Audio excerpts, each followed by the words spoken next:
Hi, listeners. Welcome to ADHD Aha. I'm excited for you to hear my interview today with writer Paulette Perhach. Paulette became known in the finance industry for her written work, in particular for a piece she wrote about why all women need an emergency fund, which she calls an F-off fund. And yes, that stands for what you think it stands for. I realize, listener, that you may have kids nearby, so heads up that there will be some curse words in this episode. Paulette told me about the moment she realized that there was tension between what she advocated for and her own trouble with money. I am globally known for being an advocate of saving money, and I'm waking up to negative bank balances multiple times in a month. And I just had to be like, okay, something bigger is going on here. In our conversation, Paulette speaks frankly about money, how much she was making, her trouble managing that money, and her family history with bankruptcy. It got more emotional than I expected. It's funny how talking about money can do that.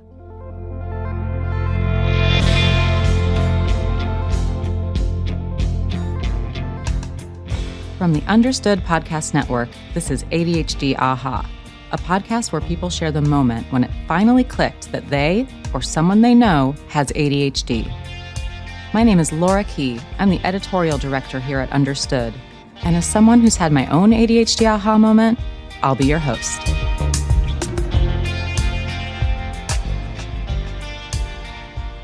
I'm here today with Paulette Perhach. Paulette is a writer whose work has been published in the New York Times, the Washington Post, Glamour, Marie Claire. I could go on and on and on.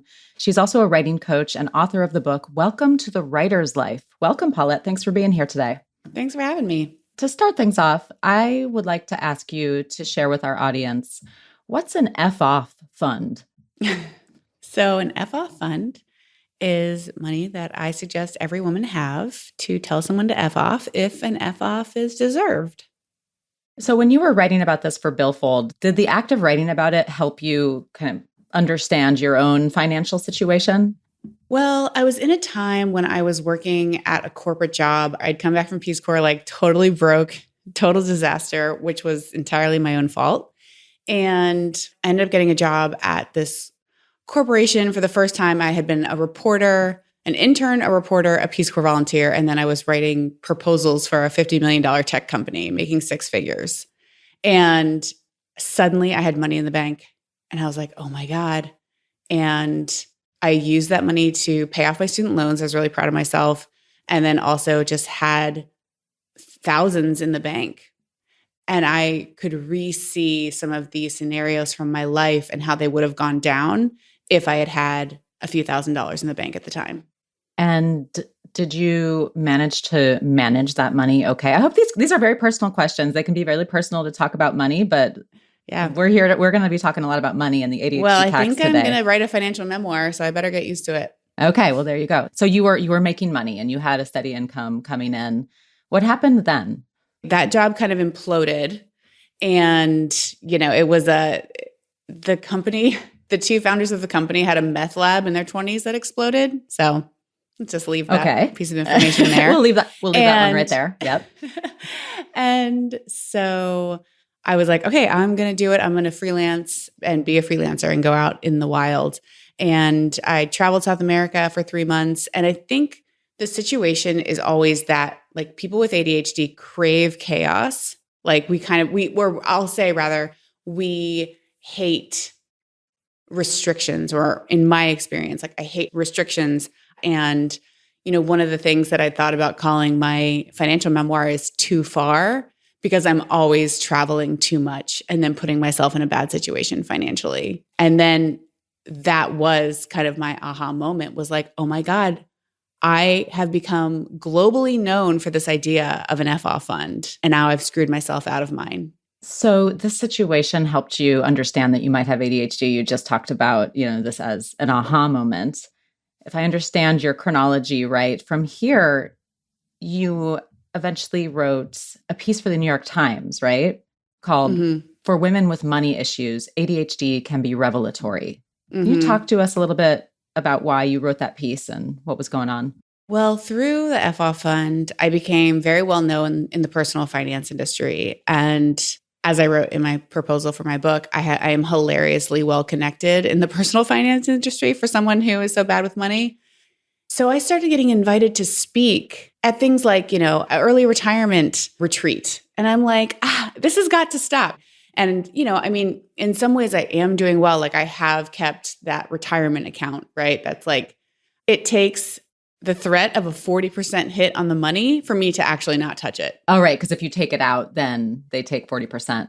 Okay. If you take Is it my out understanding. early. I've never, actually looked into it. Yeah. And for anybody listening, please research before. Yeah. Don't take this as gospel at this point, how to work with your 401k. So it was so funny that, I just had this roiling feeling of like, oh my God, I feel like this hypocrite. And, but I'm like, you know what? I wrote about that because I know the experience of not having that money and learning that I have ADHD years after that piece came out. I just wanted to talk about what I'm up against and realizing what I'm up against. And I think in the piece, I did simplify it too much about saving, and then it was very humbling to continue to struggle. Like I am a boss bitch. I have been published 17 times in the New York Times. I am a dedicated writer. Like people who know me know I am a hustler. So the money coming in, I'm really good at that. And I really bring a lot of value to people. And things should be more settled at this point. I'm good at what I do. I'm a good writing coach. I have a software for writers I design. Like I am out here working it, But that 3 a.m., am I going to make payroll, wake up call comes calling. And if I remember correctly, the price of an ADHD evaluation kept you from getting evaluated for a while. Is that right? Yeah. So that was the year I wrote my book. I got $9,000 for my book. And, once you take out taxes and what my agent got, it was very little. I worked from 8 a.m. to 8 p.m. that year. I made myself stop working at 8 and I made $20,000 that year. And my book went on to be selected as, one of Poets and Writers' best books for writers. I was really proud of that. So $260 was not lying around at that point in my life. And because I misunderstood ADHD, I thought all I was going to find out was, I have a hard time paying attention sometimes. What else were you struggling with other than money management? Definitely not being able to wait for the right moment to do something or say something, just like blurting out, doing things without proper preparation. I can't niche down in my writing. I want to be 5 different kinds of writers. I've always had trouble sleeping. I definitely have a lot of I'm picking my nails right now. I have a lot of body focused repetitive behavior. Like I have to get gel on my nails or I will bite them and they'll be bloody stumps. Yeah, all that. Just like a total lack of, it's like there's a me inside observing this other entity that it can't control. Oh, that's really interesting. Can you say more about that? It's like watching a landslide go down a hill where you're like, ooh, I wish that weren't happening, but it is happening. And I remember, when I was in college, eBay came out. Oh, geez. Okay. And I had a major eBay problem because it's the dopamine of bidding and winning, the dopamine of shopping, the dopamine of things showing up. And literally my friends were like, so many packages are arriving, you've got to stop. And yeah, just always being I just call myself a chaos monster.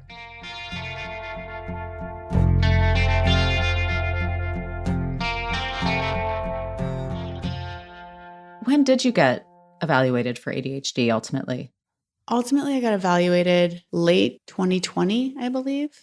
I had it scheduled for the middle of the day and then something else right after. I was going to do something right after. And the person gave me the test was like, woof, we don't often get 20 out of 20.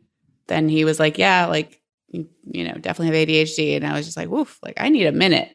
It was a lot. It was a lot of feelings. Yeah. What was the journey of those feelings for you? I think it was mourning all the effort I put into trying to fix things as if I weren't neurodivergent, all the self-hatred around my actions and my lack of control. We talk sometimes about the ADHD tax, which I think people automatically associate with money. And there is a financial component with that. You may spend more money because of a million ADHD related reasons.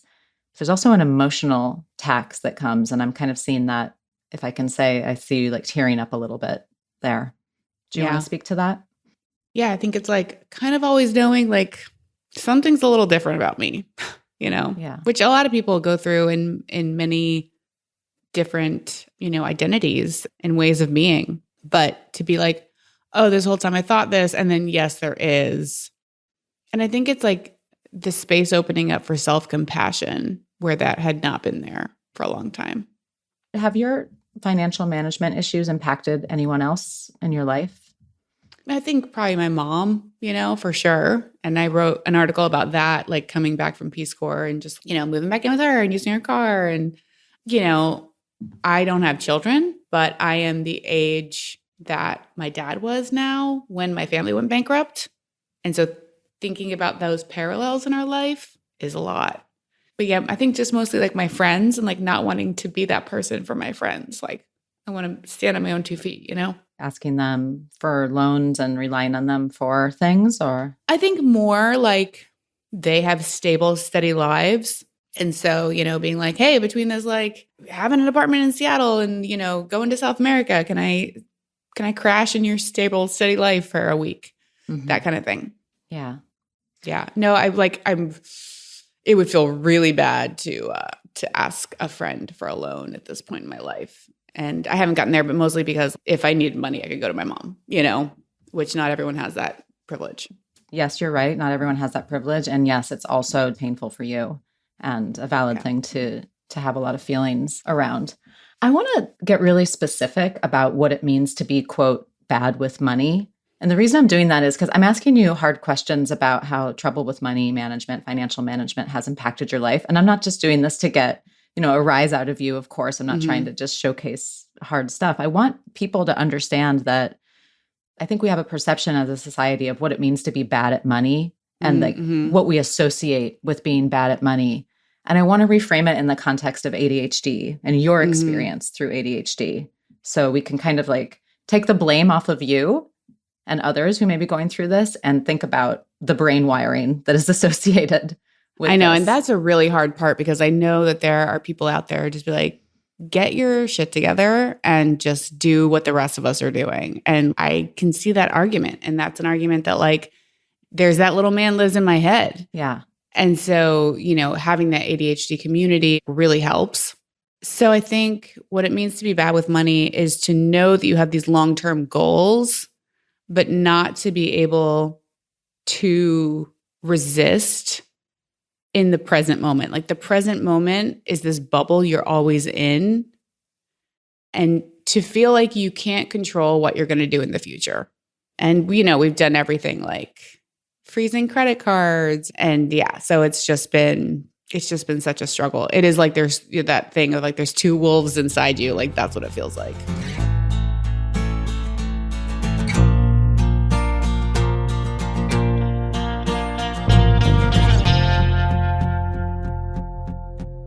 When people say, or if we think people are saying, or even if they do directly say it to you or anyone, like get your shit together when it comes to money, what do you think they actually mean? To quit focusing on self-pity and to start focusing on a plan. There you go. Like focus on a plan. What's hard for people with ADHD? Planning, executive functioning skills. What are other things that people say or that you worry people might say in terms of money management challenges? Just that ADHD isn't real. That's just people trying to sell medication. And I guess just like the problem is you are defective and you are immoral. Immoral. Like the word that comes to my brain is like you've squandered your opportunities, which I feel like I have. Well, you're a boss bitch. Let's not forget that. But I do believe that. You are. But it's like that scene in Alien where I also have like a chaos monster sticking out of my stomach with a credit card. I might choose another image if I could do that. I don't know if that's working. How did getting an ADHD diagnosis, did it change your approach to money? Did it help? Yeah. I mean, I stopped trying to do all the things that just, like regular people can do for money management. Like what? Like out of sight, out of mind, right? For example, I have like such a sweet tooth and like all I want to do is eat sugar. I have like craisins in my house if I'm lucky. I do not keep sugar in my house, right? So same kind of thing where it's like I can't, be on mailing lists and get emails from stores without going in there and shopping. There are people who can be on those lists and not impulsively just go buy 3 sweaters with this feeling of like that you are body surfing a 7-foot wave. That's what it feels like when I'm like impulse buying. Got Like it. this something, some force is like pushing me and like nothing else can be done. Yeah. So did having an ADHD diagnosis reduce maybe some of the emotional burden that you were feeling? Yeah, definitely brought on a lot of self-compassion. That was a beautiful thing. And community. And those kind of reinforced one another. The more I heard other people talking about things, the more I felt like, oh, okay, that's from my ADHD. I swear to God, I'm like, the number of times I have seen some meme and been like, oh my God, that's from my ADHD. You've met and talked with a lot of friends of the pod, I like to say, folks who have been on the Mhm. show too, Dr. Sasha Hamdani, Kate Osborne, many others. Has it been helpful to have that community? And what sorts of things have you heard or learned from them? Oh my God, it's been transformative. Yeah. Dr. Sasha, especially, I think just, learning so much about having compassion. I think even after my diagnosis, I don't want to become the friend that like only talks about ADHD, but it was hard. Like even, my mom who has ADHD was like, you talk about it a lot. I was like, the disorder that has wrecked a good portion of my life for 4 decades. Like, yeah, I'm still processing it and talking about it, And so I'm very grateful to the people who have been, creating content that is truly helpful and helps me feel less alone. And, I think coming from a place of self-hatred is never a good place to create change from anyway. So really coming from a place of self-love is so much nicer. And what's your relationship like with your mom? No, my relationship with my mom is one of the greatest blessings of my life. I can't help but, remember that you said that your family went through bankruptcy. And I'm wondering if there is any connective ADHD tissue there. Oh, yeah. Maybe. Yeah.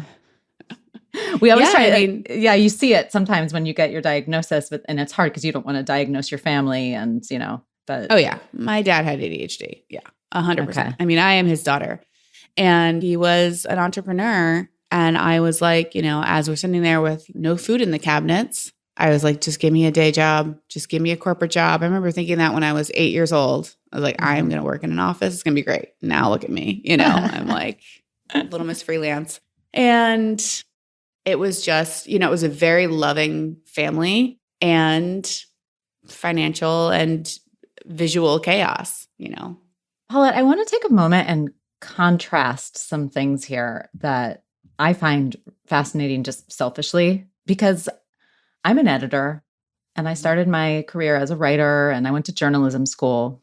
I hate writing. I hate it. I love to edit. Writing for me is excruciating. I do have a lot of interest in it. I love the written word. I think I'm good at editing the written word, but I cannot find it within myself to put pen to paper for any personal projects. And even sometimes in my own job, I find it such an emotional hurdle to get over that like blank piece of paper thing. And I just want to highlight that like you have these financial management struggles. When you are interested, I mean, your portfolio of written work is incredible. And your ability to self-start and plan and be a freelancer, it blows my mind. I tried to be a freelancer for like 3 months. I was like, I cannot do this. I have to have a job with more boundaries or else I am going to flail. And you have made it work despite, I know you're struggling with some things, but I mean, everyone go to Paulette's website, pauletteperhach.com. You have so much to offer there. You teach a writing course and meditation, all the things that like, I'm a woman with ADHD. I can't do those things. Okay, I'm going to end my rant now, but tell me about that juxtaposition, like how that manages to come so easily to you.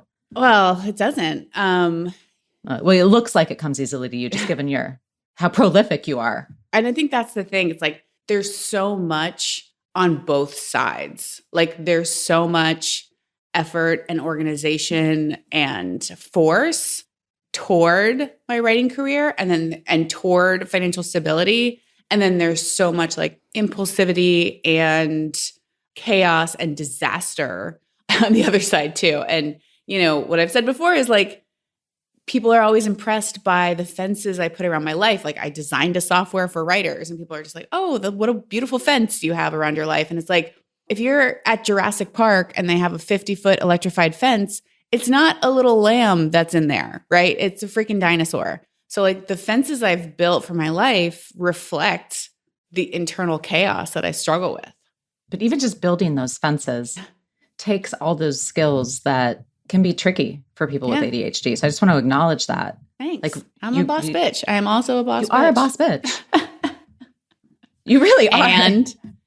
And Paulette, it's been really lovely to talk with you. And I really appreciate your candor and your vulnerability. A lot of times the things that people with ADHD struggle with can be the butt of jokes, or people brush them off like, oh, it's just no big deal. Just get your shit together. Just deal with it, right? Like, oh, just be here on time. Oh, you're such a space cadet. Deal with your money issues.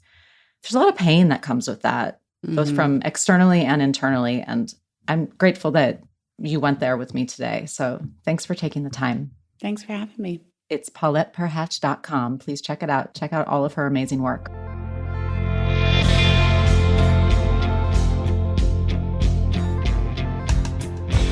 You've been listening to ADHD Aha from the Understood Podcast Network. If you want to share your own aha moment, email us at adhdaha@understood.org.